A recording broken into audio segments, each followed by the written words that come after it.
At the beginning of the story, it is told that 5 years after an asteroid hit the Earth, 75% of the world's population was wiped out. Pieces of the asteroid were still present in the environment. The air became polluted, and the remaining radiation was still showing its effects. Things like earthquakes and storms became common on Earth. Humans had no choice but to live in bunkers. Now we see a man named John who lives with his family in a bunker in Greenland. He works as an engineer but is also a scout, which means he has to wear a special suit and sometimes go out of the bunker to check the conditions of the world. One day he saw a crack opened in the ground, and he realized that these cracks were gradually getting bigger. Then John went to the beach, and there he saw some lifeboats and a broken ship. First, he checked every lifeboat, but he didn't find anything useful in any of them. So then he entered the ship, and there he found some useful things which he kept with him. Going further inside, he saw many dead bodies. While searching for things, John also found a notebook in which a beautiful flower was kept. John kept that notebook with him too. At that very moment, he received a warning on the radio from the bunker that a very dangerous storm was coming. John started running with all his strength because the storm started coming after him at a very fast speed. Luckily, John jumped over the gate and entered the bunker at the right time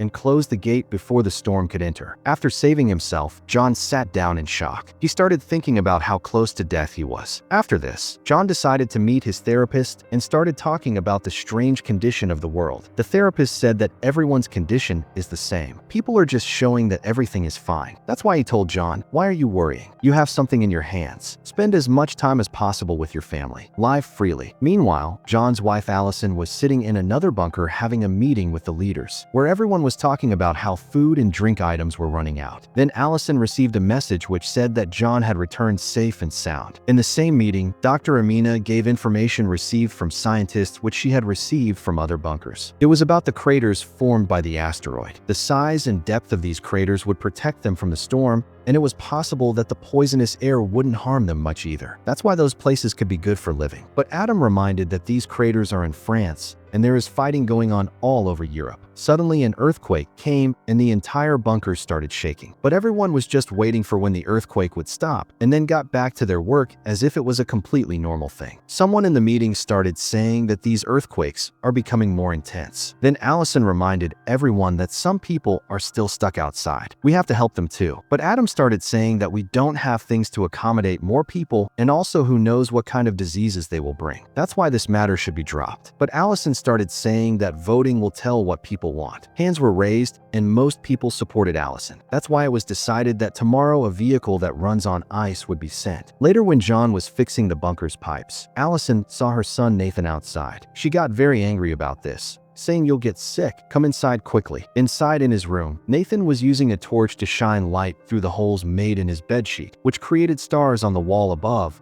and he felt like he was looking at the sky. The next day, John saw some cracks on the bunker walls. Meanwhile, a vehicle sent from the bunker went outside and came back after rescuing some helpless people. While coming back, the team called the bunker and asked for permission for a second round because due to lack of space, they had to leave some people behind. But Adam immediately refused, reminding that where do we have so much space and food, man? You keep collecting people. At that very moment, another earthquake came and the contact with the vehicle was lost. The bunker started shaking more intensely than before, causing people and things both to start falling, and then suddenly many parts of the ceiling broke badly, due to which many people got trapped, and they also got seriously injured. Some stones fell on John's head, and due to the dust, his cough, which had been going on for many days, increased even more. But one of his friends helped him get out of there. Meanwhile, all the alarms went off and the bunker started shaking again. The sound of an explosion came from some distance. John ran towards the office so he could save Allison. Allison had been quite injured. John quickly lifted her up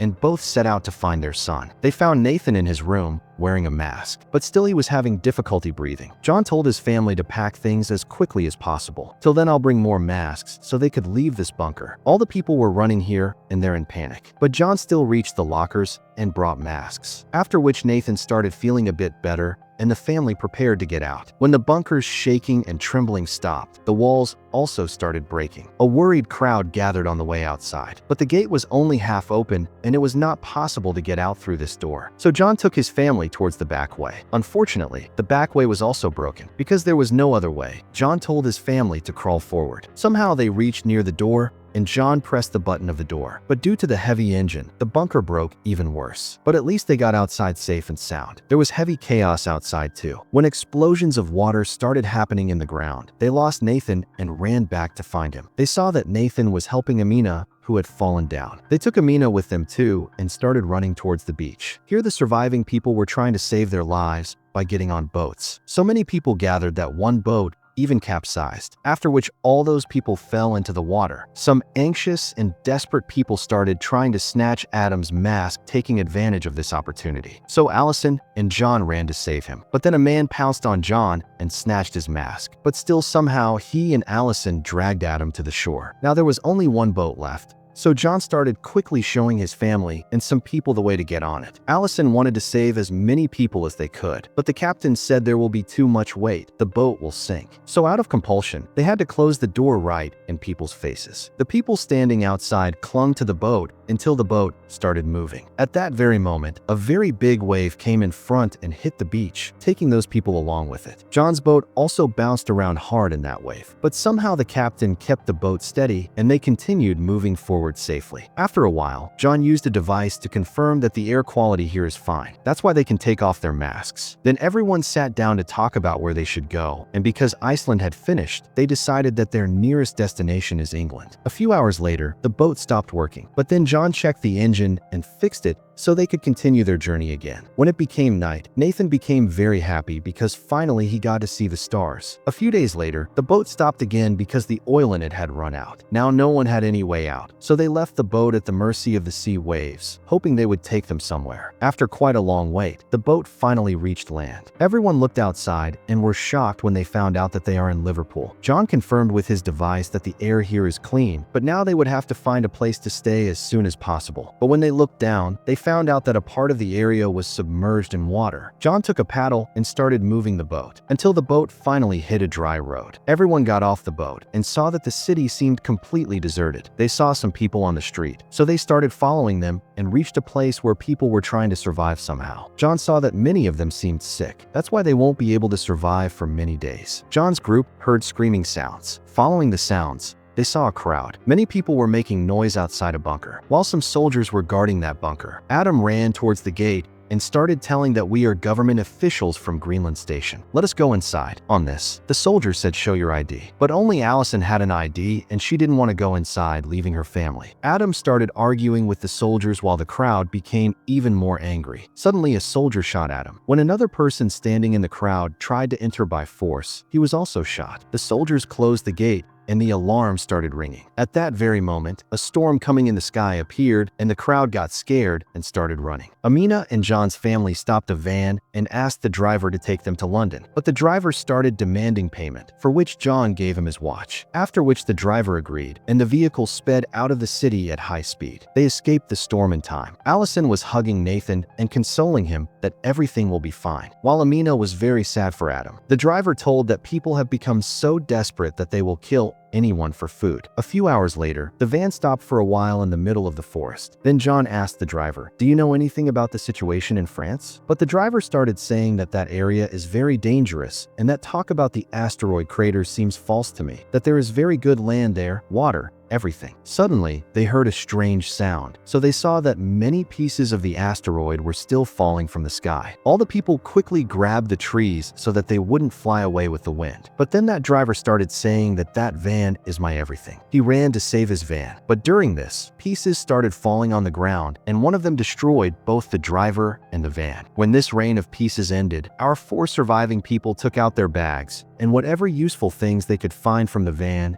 and now continued the rest of the journey on foot. Finally, they reached London and started knocking on the door of a very big building. The door opened, but suddenly a woman named Mackenzie pointed a gun at them. But coincidentally, these people were Mackenzie's old friends. She immediately lowered the gun and let them come inside. Then she showed them around inside the building and told that this building is a retirement home. That's why all the people living here are elderly. Mackenzie told that I have sealed the entire building, and with the help of some solar panels, a generator is running. It keeps cleaning the air. Everyone ate food and drink and started talking a lot. John now asked Mackenzie about those deep craters in France. Mackenzie said that I have heard rumors but I don't know if it's true or not. Later, Allison was trying to sleep, but how could she sleep? John was coughing repeatedly in the bathroom. When he looked in the sink, he saw blood. John tried very hard to avoid it, but Allison said, "Tell the truth, please." So John finally revealed his secret. He started saying that a doctor in the bunker had told me that when blood starts coming, there are only 6 to 8 weeks left to live. Hearing this, Allison completely broke down. She started saying, "Let's stay here for 2 months. Spend your last days in peace." But John said, "I'm not going to die here. I will take you and our son safely to France. Only after finding a new home for you there will I be able to die peacefully." The next day, Mackenzie handed them an old car standing in the retirement home so that they could reach their place safely. She also put a gun in John's hands so he could protect himself and his family. Mackenzie hugged them one last time, and then the 4 of them left from there. A few hours later, when they were passing through the edge of the city, John saw that Nathan seemed sad, and they started talking to each other and playing some game. And then suddenly a bullet broke through the window and hit Amina directly, who died on the spot. Some men hiding in the bushes kept firing bullets at them continuously, but they didn't target the engine because their motive was to steal the car. John immediately took position behind the car and started firing bullets in response. As the looters came closer, John shot them down one by one. Now only one man was left, but John's bullets ran out. But Allison had another gun,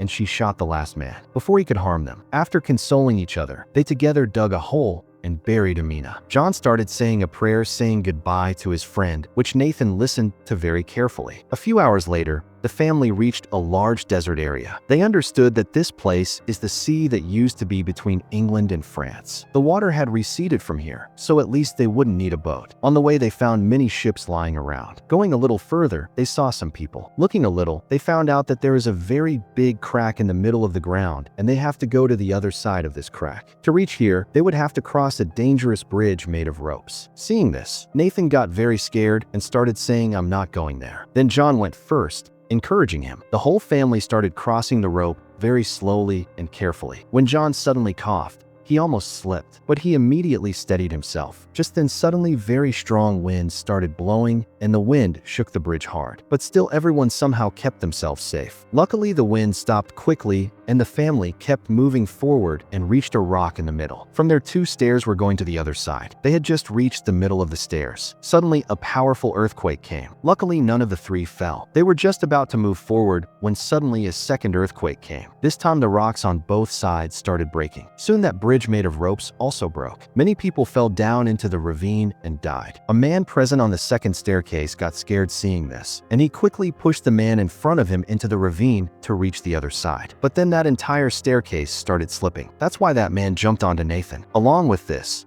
the second staircase fell down into the ravine. The family held Nathan while that man slipped towards his death. Nathan's parents helped him climb back up and then somehow crossed the staircase. Now they had no choice but to walk on foot, but no matter how much they walked, only a desolate land was visible. Just then suddenly they heard the sound of gunfire, and they saw a man named Dennis pointing a gun at them. But he lowered the gun when he realized that these people are not looters. He took them straight to his house. In just a while, John and his family reached France. Dennis was currently living in an old factory, which he powered with a car engine. Dennis introduced them to his daughter Camille and wife. His wife had been badly affected by radiation. She was in a wheelchair and couldn't speak either. During dinner, Dennis found out that John's family wants to reach the craters formed by the asteroid. He warned them that that area will be very dangerous. From all sides, people will be killing each other to capture the crater. Meanwhile, Camille took Nathan to her room and started showing him all her cool things. In return, Nathan also showed her his bedsheet with holes in which stars appear in the sky when a torch is shined under it. The next morning, Dennis gave John a map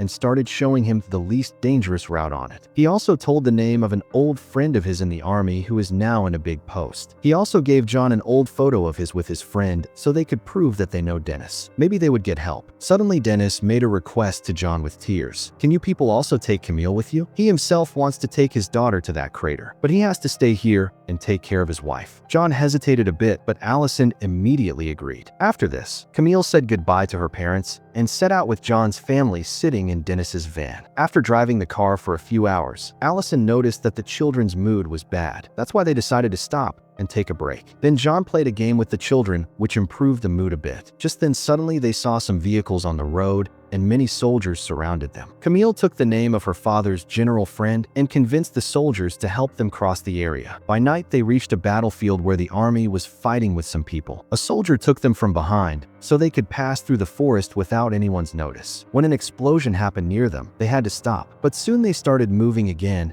and then crossed some wires and reached an even more dangerous area. Now they had to run as fast as possible to avoid bullets and explosions. People were dying everywhere, and then the family saw a man in flames. Then the soldier with them called the bunker and told that I have civilians with me, and some other soldiers told them to keep moving forward. As much as possible, they kept giving them cover. They kept moving forward and reached a tunnel prepared for war, where John started coughing badly and almost fell down. Passing through inside the tunnel, they found many dead bodies. Finally, they reached a staircase, and the soldier who came with them sent them into the forest, saying just keep walking straight until you find a camp. When morning came, they finally reached the military camp. Camille pointed to some mountains that weren't there before, and John calculated that they had come very close to their destination. When they asked the soldier about Dennis's friend, they found out that he had died, and now these soldiers are not interested in helping them. So John told them that I have only a few days left. Brother, I just want to save my family. A man took pity on them and gave them a place in his bus. John's family and some other people got on the bus, which would take them to their destination. But on the way itself, the journey stopped due to an explosion. Suddenly, the bus was surrounded by some looters. For this, a soldier came out and started fighting, but the looters immediately shot him. Then a villain also killed the driver and forced everyone to get off the bus. John sent his family outside but stayed behind himself so he could pounce on that looter. Hearing the sound, when another looter from outside tried to go inside, one of the passengers hit him on the head with a stone. Just then, the sound of 2 bullets being fired came from inside the bus. John came out holding a gun in his hand, and everyone became happy. But John had also been shot. Everyone sat in the bus. Nathan kept pressure on John's wound while Allison drove the bus. In just a while, they reached the top of a newly formed mountain, and the family kept walking supporting John until they could see their destination. All the rumors turned out to be true. This crater formed by the asteroid was a very beautiful place, where there was fertile land. There was no pollution. This is a great place to start a new life. At that very moment, John fell down, and his family surrounded him from all sides to say goodbye one last time before his death. Everyone started crying bitterly at John's death. And finally, Nathan recited the same prayer for his father that he had heard before. With this movie ends here.